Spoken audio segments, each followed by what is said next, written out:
Hey everyone, I'm Sarah with WTI. Is the bottom of your cane getting a little unstable and needs to be replaced?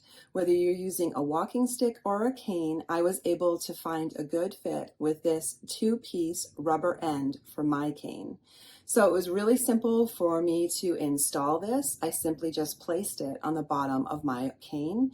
I found that it fit well, nice and snug, and then by simply pressing down on it a little bit on the ground, it settled perfectly.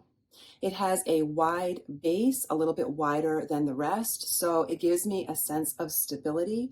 And because it's got this thick rubber end, I am not going to slip around. I've used this in multiple situations and I have found this rubber tip to be secure. It's given me confidence when walking, especially in crowds or where the conditions are slippery.